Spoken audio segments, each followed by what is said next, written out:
Gracias, señor presidente. Señorías, muy buenas tardes a todos. Como viene siendo habitual en las comparecencias, quiero que mis primeras palabras sean de recuerdo de las personas que han perdido la vida a consecuencias de la COVID-19. No es una fórmula protocolaria, es un gesto que todos los que trabajamos en lo público debemos hacer para honrar las familias rotas por el virus. Muchas de las personas afectadas, además, son de esa generación con la que nuestro país tiene una deuda eterna. Igualmente quiero trasladar todo el afecto y el calor a quienes hoy luchan contra la enfermedad. Les deseo sinceramente una pronta recuperación. Señorías, para mí es un honor comparecer ante esta Comisión de Justicia. Lo hago para exponer las líneas generales del proyecto que llevaremos a cabo en el Departamento durante esta legislatura, aunque, como no puede ser de otra manera, dedicaré una primera parte de mi exposición a explicarles la gestión de la crisis de la COVID-19 que ha realizado el Ministerio de Justicia. En las actuales circunstancias, creo que la obligada dación de cuentas parlamentaria es más necesaria que nunca. Señorías, permítame compartir una reflexión con ustedes antes de comenzar. Cuando la legislatura empezó, nadie sabía que pronto nos enfrentaríamos al mayor reto de país de las últimas décadas. La virulencia de la COVID-19 y sus trágicas consecuencias no estaban en la mente de nadie. Pese a ello, España ha estado a la altura de las circunstancias, por difíciles que hayan sido, y hemos dado un ejemplo de responsabilidad y disciplina social. Cuando se producen crisis o catástrofes, se espera que los poderes públicos protejamos a la ciudadanía. Las medidas que el Gobierno ha adoptado durante el estado de alarma persiguen precisamente y solamente eso, proteger la salud pública y garantizar el ejercicio de los derechos fundamentales por nosotros los ciudadanos. Por esa razón, en el ámbito de la justicia se han establecido servicios mínimos esenciales, con dotaciones adecuadas, que han hecho posible que en esta crisis no cierren los juzgados. Estamos transitando hacia la normalidad. Sin embargo, cuando ese día llegue, ¿habremos conseguido impulsar cambios positivos o volveremos a nuestras inercias anteriores? En mi opinión, esta crisis nos obliga a fortalecer los servicios públicos de cara al futuro. En estos tiempos de incertidumbre global, no podemos huir de nuestras responsabilidades. No podemos caer en la irresponsabilidad de fomentar el desmantelamiento de los servicios públicos y, cuando atravesamos una crisis, criticar a quienes gobiernan porque los recursos escasean. Durante esta crisis, España ha demostrado tener una de las mejores sanidades públicas del mundo. Los hombres y mujeres que trabajan en ella serán los referentes de nuestros hijos para el futuro. Hoy ven que la población mayoritariamente aplaude cada día su ejemplaridad, su labor y su sacrificio. Sin embargo, aunque desde una posición menos visible, el conjunto de personas al servicio de la justicia también han hecho unos esfuerzos colosales para mantener en pie lo esencial del servicio público, que es la justicia, por lo que quiero como ministro agradecer su trabajo. Estoy hablando de nuestros jueces, de nuestros fiscales, de nuestros letrados de la Administración de Justicia, abogados, procuradores, graduados sociales, notarios, registradores, funcionarios y, en general, personas al servicio de la Administración de Justicia. A ellos quiero dedicar unas palabras de gratitud en mi intervención y estoy seguro de que ustedes, señorías, se sumarán a ese agradecimiento. Como saben, hemos puesto en marcha una hoja de ruta COVID-19 como el primer paso necesario para hacer de la justicia un elemento capital en la recuperación social y económica que debe afrontar nuestro país. Por ello, me lo han oído en ocasiones anteriores, esta hoja de ruta es necesariamente el plan cero del proyecto Justicia 2030. El gran proyecto de legislatura del que les hablaré de inmediato. La hoja de ruta COVID-19 es nuestra respuesta a la crisis, pero también es el primer paso para la transformación de nuestra Administración de Justicia. Y precisamente en torno a ese proyecto de Justicia 2030, incluyendo su plan cero, la hoja de ruta frente a la COVID-19, les llamo al diálogo. A ese programa de transformación tenemos que llegar necesariamente a través del consenso. Hoy, como ministro de Justicia, reafirmo una certeza que ya tenía cuando eran otros los que gobernaban. Sin el esfuerzo conjunto, nunca seremos capaces de colocar a la Administración de Justicia, esa con mayúscula que todos queremos, en el lugar que merece en una sociedad avanzada. Por tanto, comparezco ante ustedes no solo para rendir cuentas de lo realizado y de los planes del futuro del Gobierno, como es mi obligación, sino también para llamarles a un gran acuerdo para la justicia que hemos denominado Justicia 2030. Hagamos honor a Ortega y Gasset cuando decía que solo se aguanta una civilización si muchos aportan su colaboración de esfuerzo. Quiero dedicar la primera parte de mi comparecencia a explicarles la gestión del Ministerio de Justicia durante la crisis sanitaria de la COVID-19. Lo hago en el convencimiento de que la rendición de cuentas ante el Parlamento, en este caso ante el Senado, es fundamental. Estarán de acuerdo conmigo en que todavía nos encontramos en medio de la crisis. Hemos conseguido, con el esfuerzo colectivo, doblegar la curva del contagio, pero nos queda mucho camino y mucho trabajo por delante, tanto para la contención total del virus como para la reconstrucción social y económica. En esta tarea de reconstrucción no sobra ningún esfuerzo, señorías, y todos estamos llamados a un ejercicio de responsabilidad colectiva. Tanto en la fase de contención como en la de desescalada o transición hacia la normalidad, que comenzó hace unas semanas, el Ministerio ha trabajado con celeridad, pero les puedo asegurar que con enorme planificación. Como les decía antes, hemos trazado una hoja de ruta basada en la creación de los consensos y en la cogobernanza, esa palabra tan de moda. Por tanto, la hoja de ruta COVID-19 es el primer paso necesario para hacer de la justicia un elemento capital de la recuperación social y económica que tiene que afrontar nuestro país. Quizás el aspecto más significativo de la actuación durante la pandemia del sector justicia está siendo la coordinación y la generación de los consensos. Sí, han oído bien, señorías, es lo que les estoy diciendo. Un enorme esfuerzo de coordinación y generación de consensos. Es el método de trabajo que hemos seguido y que permea toda nuestra actividad. Estoy seguro de que no les sorprenderá, pues de consenso, de colaboración interinstitucional y de coordinación les he hablado ya y lo hago con mucha frecuencia. Como saben sus señorías, la justicia es un sector muy singular, donde intervienen muchos actores. Los medios materiales y personales dependen del Ministerio en 5 territorios, mientras que en el resto del país lo hacen las respectivas comunidades autónomas. En la prestación del Servicio Público de Justicia interviene también, y de forma tremendamente destacada, el Consejo General del Poder Judicial y las estructuras gubernativas del Poder Judicial. Un actor tan relevante como la Fiscalía cuenta con autonomía organizativa y funcional. Y los principales profesionales privados, abogados, procuradores, tienen estructuras colegiales que además gestionan servicios tan importantes como es el de la justicia gratuita. Con esta realidad que les describo, la única forma, señorías, la única forma inteligente de abordar la situación solo puede ser apostar por la cogobernanza, y les puedo asegurar que así lo hemos hecho. Desde el inicio de la crisis, el Ministerio de Justicia ha organizado y liderado un amplio conjunto de reuniones de trabajo con todos los actores del sector justicia. Se han establecido vías de comunicación permanente y se han programado contactos periódicos con todos los intervinientes en la Administración de Justicia. Podría cansarles relatándoles todas y cada una de las reuniones que hemos mantenido. Puedo decir que todos los interlocutores han demostrado su plena predisposición a alcanzar acuerdos, allí donde se requerían, lo cual agradezco profundamente. Como saben, el 19 de marzo el Ministerio de Sanidad emitió la Orden 261 de 2020, por la que se encomendaba al Ministerio de Justicia y al Ministro de Justicia, mi persona, la coordinación de la actividad profesional de los funcionarios al servicio de la Administración de Justicia en todo el territorio nacional. Solo un día después el Ministerio de Justicia, y oigan bien, señorías, las 12 consejerías de las comunidades autónomas con competencias, constituimos formalmente la Comisión de Coordinación de Crisis de la Administración de Justicia para la lucha contra el coronavirus.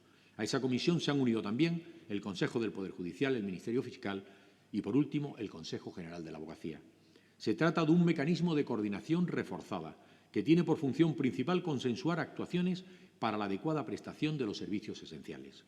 Fruto de esa coordinación y esfuerzo de consenso, todas, señoría, insisto, todas las actuaciones que ha llevado a cabo el Ministerio en el ámbito de la Administración de Justicia han sido consultadas, adaptadas y ajustadas a resultas de dichas consultas.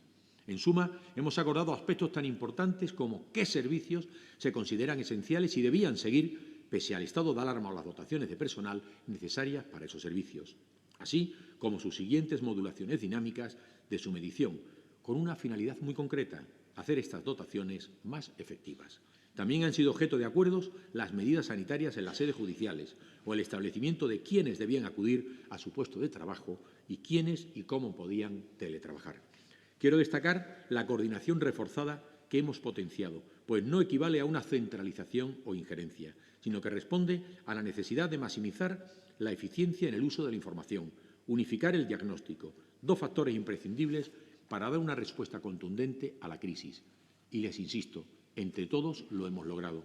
Ninguna institución, mucho menos las comunidades autónomas, han perdido sus competencias. Antes, al contrario, las ejercen con plenitud, con la única obligación de participar en la necesaria coordinación que la situación requiere. Miren, la ciudadanía exige que en un momento como este las administraciones seamos capaces de cooperar con independencia del color político o el Gobierno. Y este Gobierno les puedo asegurar que está liderando esta cooperación. Más allá de la actividad realizada en el marco de la Comisión de Coordinación, el Ministerio también se ha puesto en contacto con todos y cada uno de los colectivos del sector. Asociaciones de jueces, fiscales, letrados, abogacía, procura, traductores, graduados sociales, notarios, registradores o sindicatos de funcionarios. Estos contactos se mantienen de una manera fluida y constante para dialogar y apoyarles en aquello que fuera necesario. Conseguir que la justicia sea capaz de hacer frente a la emergencia y que, además, salga reforzada de esta situación ha sido y sigue siendo el principal objetivo, pese a no resultar en absoluto una tarea sencilla. Y estoy seguro que ustedes lo entienden. En las semanas que llevamos de estado de alarma hemos celebrado más de 25 reuniones virtuales con distintas instituciones y colectivos, con una finalidad clara: garantizar el intercambio fluido de información y fortalecer la unidad de acción. Por eso no puedo dejar de pasar la ocasión para trasladar un enorme y sincero agradecimiento a todas las instituciones implicadas. Y lo digo con orgullo, de manera muy particular, a las 12 consejerías de justicia de las comunidades autónomas con competencias, al Consejo del Poder Judicial y a la Fiscalía. Pese a nuestras lógicas diferencias, y no se lo oculto, algún roce, hemos sido capaces de articular una respuesta común durante todas estas fases de contención y desescalada, y lo vuelvo a decir, me siento muy orgulloso. Compartimos los esfuerzos y ahora quiero también compartir los méritos.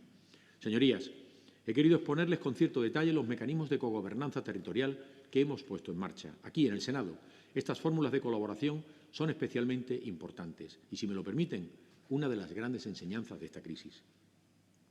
Tenemos que ser capaces de articular todavía mejor y con mayor estabilidad estos procesos de gobierno conjunto, superando incluso las rigideces de las conferencias sectoriales. Esto es particularmente necesario en ámbitos de gestión compartida, como es nuestra justicia. Además, me gustaría que este espíritu de trabajo y entendimiento se extendiera también a los grupos políticos con representación aquí en el Senado. Con este objetivo en mente, les invito a profundizar en los ámbitos de acuerdo posibles, en aquello que nos une y no en la crispación, que les puedo asegurar que en nada ayuda. Hagamos juntos un frente común ante el enemigo único, el virus y sus consecuencias económicas y sociales. Dedicaré ahora unos minutos a explicarles las principales medidas adoptadas y facilitarles algunos datos.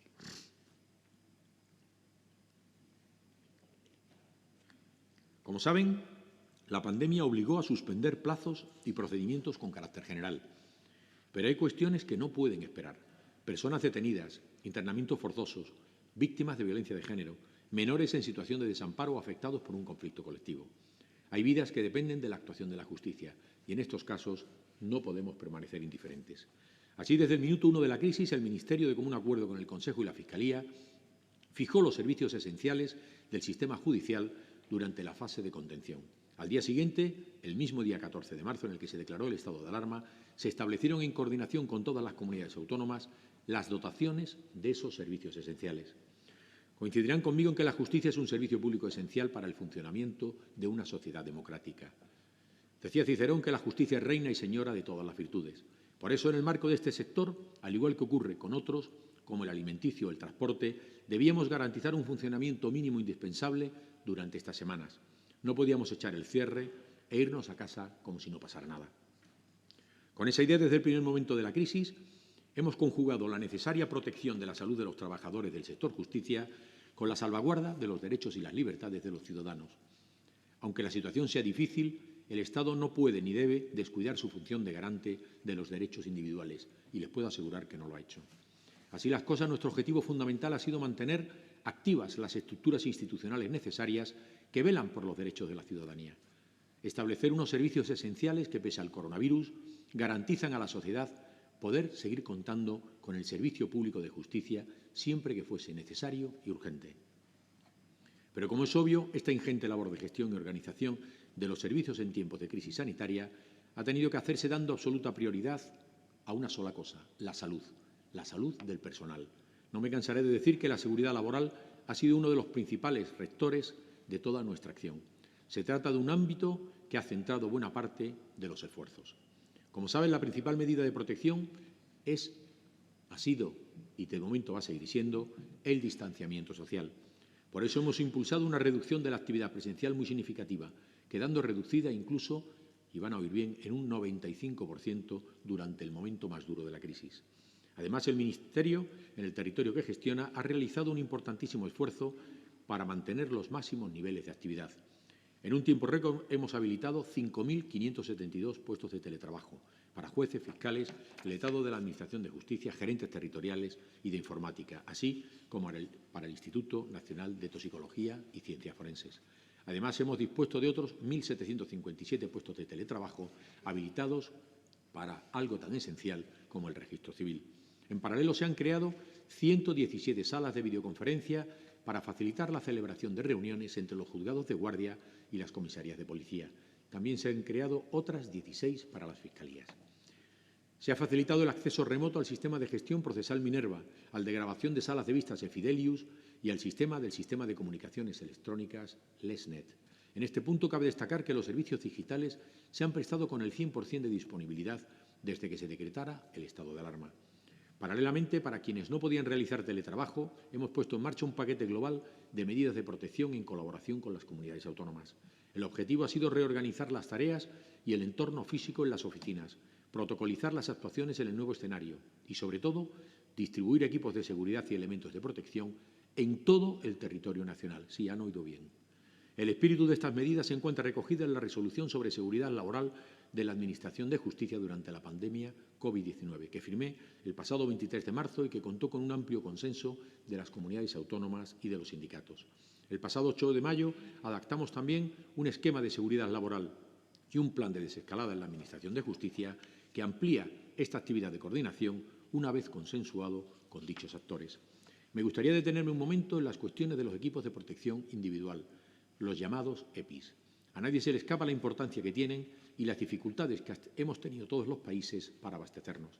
No podemos caer en discursos populistas, señorías, discursos irresponsables.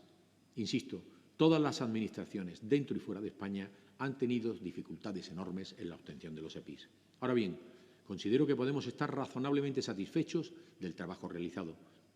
En un mercado internacional saturado y muy complejo, el Ministerio de Justicia ha coordinado la compra y distribución de los EPIs para todo el territorio nacional, también para las comunidades autónomas con competencias en materia de justicia, y ello sin perjuicio de las respectivas competencias, que, como ya he dicho, en ningún momento quedaron suspendidas ni siquiera mermadas. En la práctica hemos creado una especie de cámara de compensación interinstitucional. En total y hasta la fecha hemos distribuido casi 500.000 de guantes, 220.000 mascarillas y unos 30.000 dispensadores de gel. Las necesidades de EPIs están siendo cubiertas para un futuro inmediato y estamos trabajando ya para obtener material suficiente para la fase de progresiva desescalada. Honestamente, el esfuerzo realizado por todos los miembros de mi departamento para seguir prestando servicios y asegurar la salud pública ha sido ímprobo. Estos 2 meses y una semana que dura ya el estado de alarma, el Ministerio de Justicia ha dictado más de 40 resoluciones dirigidas a adaptar de forma dinámica y en consultas permanentes con todas las instituciones implicadas el funcionamiento del servicio público a un contexto de crisis sanitaria. La pandemia, señorías, lo saben muy bien, es rabiosamente cambiante y exige que estemos permanentemente atentos y nos adaptemos a esas circunstancias. Para cerrar este capítulo, haré una breve referencia a la actuación del Ministerio al margen del servicio estrictamente jurisdiccional. En un tiempo récord y gracias al esfuerzo de la Subsecretaría, hemos logrado organizar sistemas de teletrabajo para casi el 80% de la plantilla. De forma paralela, hemos podido retomar la tramitación de procedimientos que habían quedado suspendidos. Ilustraré con algunos datos la actividad que se ha llevado a cabo en este periodo extraordinario. 11.496 resoluciones de expedientes de nacionalidad por residencia, 354 resoluciones de expedientes de indulto, todos en sentido denegatorio, 23.756 certificados de última voluntad expedidos y 15.891 certificados de contratos de seguro de cobertura de fallecimiento. Algunas otras medidas que hemos puesto en marcha ilustran la vocación de servicio público y el aprovechamiento de las oportunidades. Por ejemplo, por la Circular 1/2020 del Secretario General se estableció la transferencia bancaria como medio general para realizar los pagos en los procesos judiciales. Señoría, hasta ahora no lo eran. y algunos compañeros que están aquí saben que lo que les digo es rabiosamente verdad. La crisis también supuso la suspensión del examen nacional de acceso a la abogacía, dejando a casi 7.000 candidatos pendientes de una solución. A la vista de la duración de la crisis y considerando todos los intereses en juego, hemos decidido realizar el examen de forma telemática, a través de la Universidad a Distancia. El examen se realizará el próximo 4 de julio. En cuanto a la actividad notarial y registral, quiero destacar que se ha garantizado el funcionamiento de los registros de la propiedad, mercantiles, de bienes muebles y el registro concursal, así como las notarías. Todos estos servicios han mantenido su actividad en niveles muy reducidos y centrados en aquellas cuestiones que respondían a dos notas: urgencia e inaplazabilidad. De este modo, ha seguido desempeñando su importante papel para la actividad económica. En concreto, en este periodo, el número de escrituras autorizadas y pólizas intervenidas ascendieron a más de 135.000. Como ven, señorías, hemos seguido trabajando. Hemos adaptado los servicios a la grave crisis que estamos viviendo y, con las herramientas de que disponemos, estamos dando la mejor respuesta posible a esta situación. Además del ingente trabajo de gestión de los servicios que nos corresponde como Administración prestacional, también hemos puesto en marcha un plan para responder a las consecuencias más nefastas del virus. En este sentido, la ruta COVID-19, a la que me refería al comienzo, tiene tres pilares básicos, o un esquema trifronte, como quieran. El Real Decreto Ley 16/2020, de 28 de abril, que fue convalidado por el Congreso de los Diputados el pasado 13 de mayo. En segundo lugar, el proyecto de ley de medidas procesales, tecnológicas y organizativas para mejorar el funcionamiento del servicio público y afianzar su transformación digital.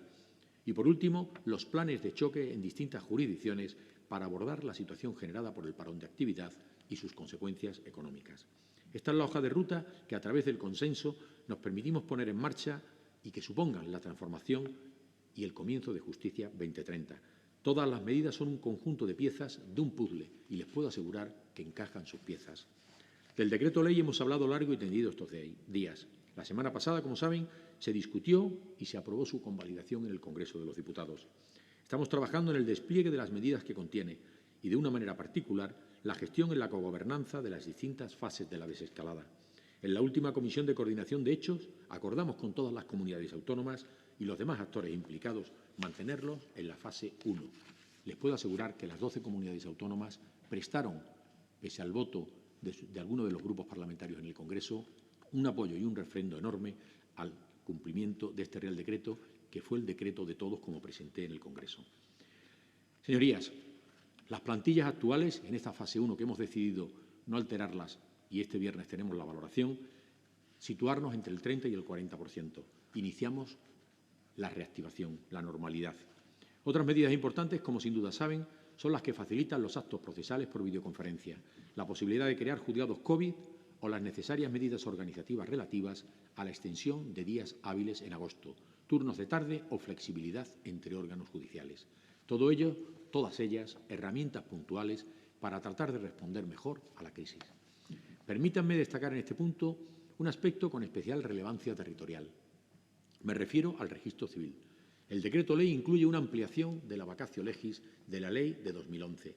Esta medida responde a la imposibilidad de poner en marcha las estructuras y los medios que la nueva norma exige, más si cabe en las actuales circunstancias.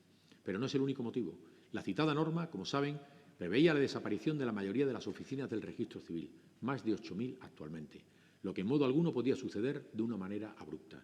Tal es la importancia de la cuestión que, por ejemplo, la Diputación de Ávila adoptó por unanimidad, incluido el mayoritario Partido Popular, una moción de apoyo a este Real Decreto de Ley de Justicia. La cuestión de las oficinas físicas del registro civil nos puede llevar a contraponer accesibilidad territorial de los servicios con eficiencia y eficacia en la prestación. Pues bien, creo que no existe esa contradicción y que ambas son perfectamente conectables. Pero también es cierto que, en el caso concreto del registro civil, debemos ser capaces de definir un modelo intermedio, un modelo que se adapte mejor a nuestra realidad.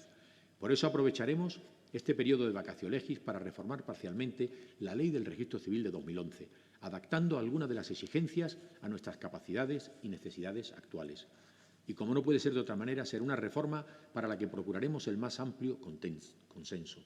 Tanto es así que pretendemos basarla en una iniciativa que ha presentado el Partido Popular en el Congreso y por la que ya di las gracias en la Comisión de Justicia del Congreso. En todo caso, como les decía, el decreto no es ni la única ni la más importante de las actuaciones normativas que queremos poner en marcha. De hecho, la mayoría de las medidas que contempla únicamente tienen una vigencia limitada a 3 meses. Desde esta óptica trabajamos ya en un proyecto de ley más ambicioso, que nos permita adecuar nuestras estructuras organizativas, tecnológicas y procesales a la nueva normalidad. Esta ley, orientada a la eficiencia, pondrá un énfasis especial en la transformación digital y en los medios alternativos para resolver conflictos. Esperamos poder aprobar este bloque normativo en Consejo de Ministros a finales de junio. Para ello tomaremos en consideración los numerosísimos e interesantes aportaciones realizadas desde todo el sector justicia. Y cuando digo todo, digo todo. Finalmente, de acuerdo con la disposición adicional 19ª del Real Decreto Ley 11/2020, se desarrollarán planes de reactivación en los órdenes jurisdiccionales más afectados por el COVID-19, debido al parón de la actividad que ha supuesto el confinamiento. Este plan de choque será aprobado por el Gobierno en el plazo máximo de 15 días desde que se levanten las medidas acordadas por el estado de alarma. Un par de datos ilustrarán la imperativa necesidad de adaptar todas estas medidas. Según nuestras previsiones, el crecimiento de los asuntos ingresados en la jurisdicción social aumentará en 2020 hasta un 31%, llegando al 140% en el 2021. Más de 1 millón de nuevos asuntos. Sí, señorías, han oído bien, más de 1 millón de nuevos asuntos. Con estos datos, la pendencia se situará en un 175%. En cuanto a los concursos de acreedores, calculamos que el incremento puede ser del 246% para el ejercicio corriente y del 619% para el año que viene. Es decir, de los apenas 7.000 concursos presentados en 2019, podremos rondar la cifra de los 50.000 en 2021. La hoja de ruta COVID-19 que he descrito con detalle es, como les vengo diciendo, el primer paso necesario para hacer de la justicia un elemento capital en la recuperación social y económica que debe afrontar nuestro país. Por ello, esta hoja de ruta es necesariamente el primer peldaño del proyecto Justicia 2030, el primer paso para la transformación de nuestra Administración de Justicia. Convendrán conmigo que en el ámbito de la justicia el objetivo no puede ser ya regresar a la vieja normalidad. No podemos conformarnos con los retrasos seculares que ya antes de la crisis venía soportando nuestro sistema judicial. Debemos impulsar la transformación a pesar de las circunstancias, o precisamente porque ahora lo que antes era urgente, ahora es exigencia necesaria. Aunque ya habíamos empezado todo un ambicioso proceso de diagnóstico de tales deficiencias, la crisis nos ha permitido identificarlas con más nitidez, con más claridad. Aprovecharemos la oportunidad para poner en marcha programas concretos, desde el consenso, que nos permitan culminar en la justicia las transformaciones que los operadores jurídicos y la ciudadanía nos reclaman.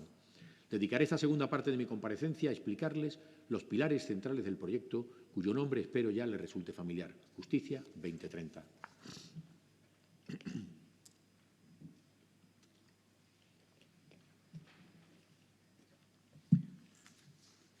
Justicia 2030 aspira a desterrar la lógica del incrementalismo como único eje de las políticas de justicia.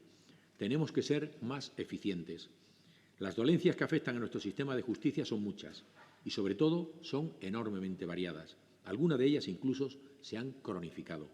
El diagnóstico apunta a soluciones orientadas a la eficiencia y a la calidad. Antes de desarrollar cada eje del plan, quiero comentar con la idea de fuerza que inspira el programa: la Administración de Justicia como un verdadero servicio público. Estoy convencido de que no podemos esperar más. La gente quiere contar ya con un auténtico, como les decía, servicio público de justicia.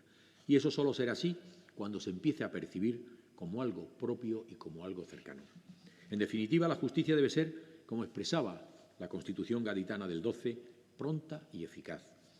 Para ello hay que acabar con las largas esperas, las trabas al acceso con la utilización del servicio, la incomprensibilidad de sus actuaciones, el desconocimiento de los servicios que ofrecen y la falta de eficacia de algunas decisiones. Con palabras asentadas en el constitucionalismo moderno, podemos decir que la justicia precisa de legitimidad social, confianza y credibilidad. Fortalecer la justicia como verdadero servicio público es el primer objetivo del Ministerio y debe ser el de esta comisión, una vez que superemos la crisis. No crean que para llevarlo a cabo nos guiaremos por ocurrencias. Este es un equipo sólido y con experiencia, en un Gobierno con convicciones. Nuestra principal guía en justicia en estas convicciones es precisamente la Carta de los Derechos de la Ciudadanía ante la Justicia. Voy, y señorías, no me cansaré de repetirlo, espero que vayamos todos juntos a trabajar con toda la entrega y la pasión de la que somos capaces para cumplir esa Carta. Porque, señorías, Hoy que la crisis de la COVID-19 ha puesto de manifiesto deficiencias, debemos de concretar esas aspiraciones de futuro para desarrollar mecanismos eficaces que garanticen el cumplimiento de los derechos. Para llevar a cabo los planes que estoy comentando, la primera noción era transformar el propio Ministerio de Justicia y transformarlo en una administración pública moderna y avanzada. Una cosa son las políticas y otra las instituciones que la hacen realidad. El Ministerio de Justicia, de la mano de otras administraciones públicas, es el vehículo que hace realidad las políticas de justicia. Si solo quisiéramos transformar las políticas, nos quedaríamos cojos. Mejorando las capacidades de las instituciones podemos caminar en la dirección correcta y avanzar mucho más rápido. Por eso, en estos meses hemos transformado la estructura del Ministerio de Justicia, no solo a través de cambios nominales, sino de funcionamiento y sentido de la institución. La reorganización del Ministerio ha servido ya para dirigir los esfuerzos hacia la innovación y la transformación del servicio público de justicia. En definitiva, señorías, tenemos un objetivo, la justicia como mejor servicio público, y tenemos el instrumento para alcanzarlo, un ministerio fortalecido y reorganizado con un equipo sólido, con gran capacidad técnica y experimentado. Pues bien, Justicia 2030 es, ante todo, un plan de trabajo muy consensuado, sólido y proyectado hacia el futuro. Nuestra idea es consultar de forma extensiva con todos los operadores y las partes interesadas para desplegar nuestro mapa de ruta. Lo estamos haciendo ya a través de áreas temáticas como el acceso a la justicia, la eficiencia en la justicia o la transformación digital. Hemos recibido ya multitud de contribuciones de instituciones y sociedad civil y esperemos poder intensificar los trabajos en este proyecto a medida que vayamos venciendo al virus. En la elaboración de Justicia 2030 estamos empleando metodologías ágiles que incluyen planes anuales medibles y adaptables, sumando a un uso más eficiente de los recursos y con políticas basadas en análisis coste-beneficio. Son las únicas sostenibles en un mundo de recursos públicos escasos. Lo tengo muy claro a ese respecto. Los 3 ejes temáticos del Plan Justicia 2030 son los que a continuación les detallo. Acceso a la justicia, consolidación de garantías y derechos. Un segundo bloque, eficiencia operativa del servicio público justicia. Y el tercero, transformación digital, incrementando la cohesión y la coordinación territorial. El primer eje, como les decía, es el de la consolidación de garantías y derechos. Señorías, estoy seguro de que coincidimos en una apreciación básica. En un Estado de Derecho podemos decir que existe una verdadera justicia si todos y cada uno de los ciudadanos pueden algo tan simple como acceder a ella. Cuando decimos eso nos referimos, por supuesto, a acceder a la jurisdicción y a los demás servicios públicos que da justicia, pero también nos recibimos a recibir ese servicio en un tiempo y en forma, o en términos constitucionales, sin dilaciones. En ese ámbito hemos empezado a avanzar ya en algunos proyectos. Como anuncié en la Comisión de Justicia del Congreso, uno de los proyectos más importantes es la actualización de las formas de investigación y enjuiciamiento penal a través de la nueva Ley de Enjuiciamiento Criminal. Necesitamos, esto creo que goza de total consenso, una nueva norma moderna y justa que atribuya a la investigación al Ministerio Fiscal, al que habrá que fortalecer con sus mecanismos constitucionales. Tenemos que superar definitivamente una legislación decimonónica, estructural y sustantivamente desbordada por la realidad procesal. Señorías, nos recordaba Montesquieu hace algunos años que las leyes inútiles debilitan a las necesarias. Y es exactamente así. No podemos justificarnos diciendo que la hemos ido reformando o reparcheando. Tenemos que acabar con los desfases o las incoherencias acumulados a lo largo del tiempo y con la pérdida de coherencia interna, lo último que puede perder una norma. Por esta tarea, la semana pasada se constituyó formalmente la Comisión de Personas Expertas que asesorarán al Ministerio en esta materia, liderada por el magistrado Juan José López Ortega. A pesar de las circunstancias, esperamos poder cumplir los compromisos adquiridos al comienzo de la legislatura y, antes de terminar el año, presentar al Consejo de Ministros un anteproyecto de la Ley de Enjuiciamiento Criminal. Ley que tendrá una tramitación lenta, porque es necesario dotarnos de un instrumento robusto. En segundo lugar, y dentro del mismo eje, me propongo desarrollar de forma efectiva la garantía constitucional del derecho de defensa a través de una ley orgánica que los profesionales de la justicia y la ciudadanía han venido reclamándonos y desde hace ya muchos años. El derecho a la defensa es un derecho constitucional básico y los poderes públicos tenemos que dar desarrollo legal al mismo. Un abogado de tantísimo reconocimiento como es don Antonio Garrigues, a quien agradezco de corazón su disposición, coordinará los trabajos. Y en esta misma semana hemos constituido la comisión que presidirá y que cuentan con ilustres nombres de la abogacía, como el de Miquel Roca o la propia presidenta del Consejo General de la Abogacía, Victoria Ortega. Para terminar, dentro de este primer eje, el Gobierno está situando a las víctimas de los delitos en el centro de la agenda. No podemos esperar a contar con una nueva ley procesal para mejorar y fortalecer la atención a las víctimas de los delitos. Hay ya en marcha mecanismos importantes y útiles, como son las oficinas de asistencia a las víctimas de los delitos, que potenciaremos y reforzaremos. Tengo que referirme necesariamente en este punto a las víctimas de violencia de género o, en un sentido más amplio, a todas las mujeres que son víctimas de la violencia machista. Hoy más que nunca, puesto que el confinamiento habrá empeorado la situación de muchas de ellas, hay que estar atentos.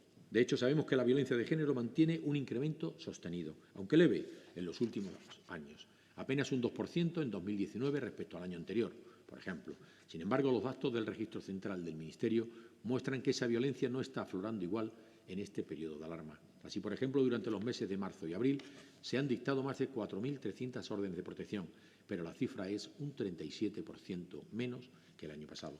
Esto nos lleva al menos a una conclusión. No podemos bajar la guardia y tenemos que redoblar los esfuerzos, incluso en momentos tan difíciles. Por eso los casos de violencia se han reconocido como esenciales. Pero tenemos que continuar trabajando. Debemos preparar nuestro sistema de justicia para responder a esa violencia latente y facilitar que sus víctimas puedan obtener la adecuada protección y tutela de sus derechos. Estoy profundamente comprometido con la ejecución de las medidas contempladas en el Pacto de Estado y con la consecución de los estándares impuestos por el Convenio de Estambul. Somos una sociedad que se debería sonrojar cada vez que una mujer es asesinada. En este ámbito destacan dos iniciativas del Gobierno en las que el Ministerio de Justicia trabaja muy estrechamente con otros departamentos. Me refiero a la Ley de Violencia Sexual y a la Ley de Protección de Niños, Niñas y Adolescentes frente a la violencia. Se trata de dos prioridades legislativas de este equipo de Gobierno que esperamos poder enviar próximamente a las Cortes.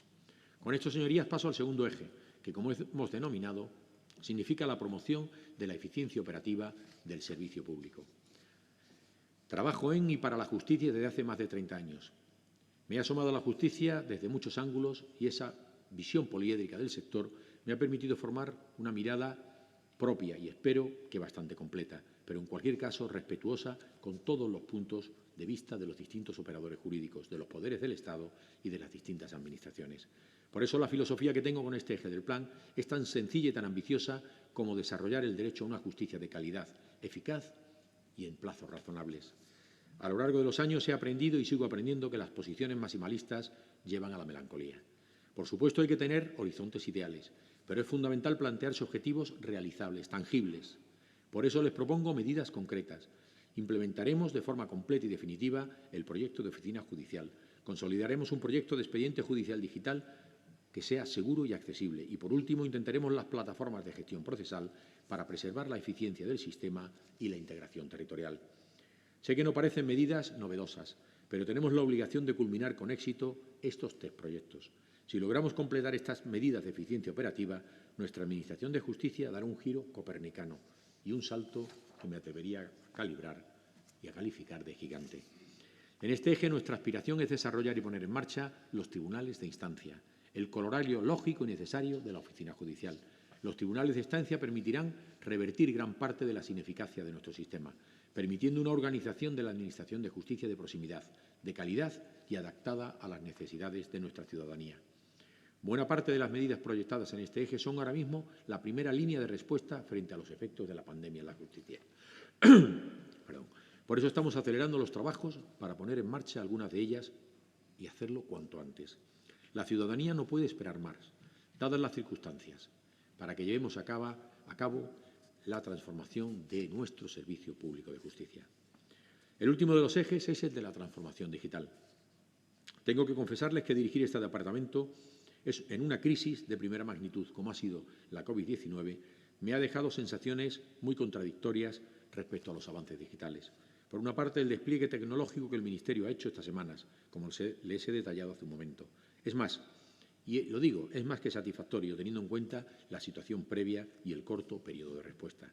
Pero, por otra parte, no puedo ocultarles que el grado de penetración y versatilidad tecnológica que estos datos muestran es, en mi opinión, inaceptable en el siglo XXI. Todos sabemos que la situación tecnológica de nuestra justicia es muy limitada y también que es una de las asignaturas pendientes. La crisis de la COVID-19 ha hecho aún más visible esta carencia.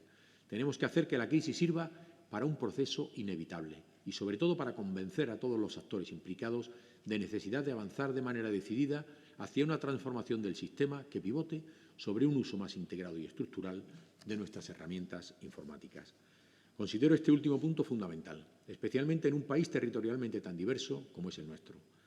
Tenemos que incrementar, señorías, la cohesión y la coordinación territorial. Debemos ser capaces de garantizar el acceso a la justicia en igualdad de condiciones en cualquier parte del territorio nacional. La justicia es asimétrica en su organización competencial y eso, señorías, exige un plus de coordinación. En otras palabras, la transformación digital tiene que ser el primer pilar de la cohesión territorial en el ámbito de la justicia. Al mismo tiempo, esa transformación solo se puede construir sobre el consenso. Sí, otra vez traigo a colación el consenso, porque en este punto es también absolutamente imprescindible. La profunda convicción de este Ministerio de Justicia por la cogobernanza ha quedado demostrada durante la gestión de la COVID-19. Tenemos que ser capaces de canalizar esos esfuerzos puntuales hacia mecanismos más estructurales, mejor sistematizados, para, en suma, avanzar. En este sentido, nuestro primer reto es claro. No podemos permitirnos que los distintos sistemas informáticos del sector justicia no se comuniquen entre sí. La interoperabilidad es una prioridad. En este punto soy optimista. El tiempo transcurrido nos ha permitido limar dificultades políticas y vencer las limitaciones tecnológicas. Estamos preparados para convertir la dispersión tecnológica resultante de nuestra distribución competencial en un activo del sistema, con mecanismos para la transformación de aplicativos y la posibilidad de poner en marcha proyectos conjuntos. Termino, señorías. Estas que les he relatado son las líneas maestras del Plan Justicia 2030. El plan es más ambicioso y tiene un horizonte temporal de 10 años, con el objetivo de definir una hoja de ruta coherente para una transformación que, sin duda, deberá prolongarse más allá de este mandato. La justicia tiene importantes retos inmediatos, pero también exige profundas transformaciones de futuro basado en grandes consensos de Gobierno y de Parlamento. Da igual quien tenga la mayoría. Señorías, la crisis de la COVID-19 nos ha puesto a prueba como país y estamos cerca de vencer al virus. Hemos demostrado que nuestras instituciones son eficaces, que la ciudadanía es profundamente solidaria y está unida y que el Estado de Derecho nos protege bajo cualquier circunstancia. Sin embargo, también la COVID-19 ha puesto de manifiesto aquellas carencias y debilidades que necesitan refuerzo. Ahora es el momento. Seamos conscientes de la responsabilidad histórica que tenemos. Aprovechemos el impulso reformista al que nos obliga la crisis para emprender un profundo proceso de transformación de la Administración de Justicia, que, en definitiva, permita convertirla en un servicio público garantista y eficaz para toda la ciudadanía. Ahora bien, este gran acuerdo de unidad que les propongo exige compromisos recíprocos. Mi compromiso con ustedes es el diálogo permanente y la rendición de cuentas. Saben que estoy cumpliendo con él. Comparecí el pasado febrero ante la Comisión de Justicia del Congreso de los Diputados para desarrollar las líneas generales de acción del Departamento y lo hice nuevamente el pasado 4 de mayo. Hoy, apenas 2 semanas después, lo hago ante la Comisión de Justicia del Senado para trasladarle los planes de acción del Ministerio y rendir cuentas por la gestión de la COVID-19. He promovido reuniones de trabajo permanentes con comunidades autónomas, instituciones, colegios profesionales y agentes sociales y siempre he tomado nota de las críticas constructivas. El Gobierno en su conjunto está actuando de forma transparente, facilitando numerosas ruedas de prensa diarias para dar cuenta de la gestión de la COVID-19. Todo el Gobierno se está sometiendo a las sesiones de control ordinario en ambas cámaras y compareciendo ante sus comisiones y plenos. Y seguiremos haciéndolo, señorías. Las estructuras de cogobernanza y de pacto político son hoy más necesarios que nunca. Así, de hecho, lo ha querido la ciudadanía, que ha elegido unas cámaras profundamente fragmentadas políticamente. Pero esa ciudadanía, en modo alguno, pretende o espera que ese fraccionamiento se traduzca en debilidad institucional o en bloqueo. Creo sinceramente que quienes así leen la demanda de la ciudadanía simplemente se equivocan. Hoy se nos reclama más que nunca capacidad de entendimiento y de alcanzar acuerdos desde posiciones distantes, contradictorias. Ayer, de hecho, vimos un ejemplo de ello en el Congreso con la aprobación de la prórroga del estado de alarma. Esa capacidad de pactar con unos y con otros, de forjar acuerdos que resuelven problemas, es, en mi opinión, la principal exigencia de la política. Por tanto, les llamo a que ese compromiso con el diálogo sea correspondido. La lealtad es la única forma de respetar y preservar las fórmulas de cogobernanza que hemos adoptado en el sector justicia. Acabemos con las inercias partidistas y los diálogos sordos. Construyamos acuerdos estables basados en un gran consenso para la justicia. Hagamos que la ciudadanía y el conjunto de profesionales de la justicia sientan que cumplimos con nuestra obligación y hacemos un trabajo eficaz. No les pido adhesión condicional, ni que renuncien a sus ideas, señorías. Les pido sencillamente que iniciemos una conversación que dé frutos, fructífera, que busquemos la avenencia y el consenso, como venimos haciendo las 12 comunidades autónomas y el Ministerio de Justicia. Por lo pronto, tengo la convicción de que es posible conseguir un consenso estratégico para la reforma estructural en el Servicio Público de Justicia y para la salida de la crisis. A ello, señorías, dedicaremos todos los esfuerzos y cuentan con la colaboración plena de mi equipo y, por supuesto, con la mía. Muchísimas gracias.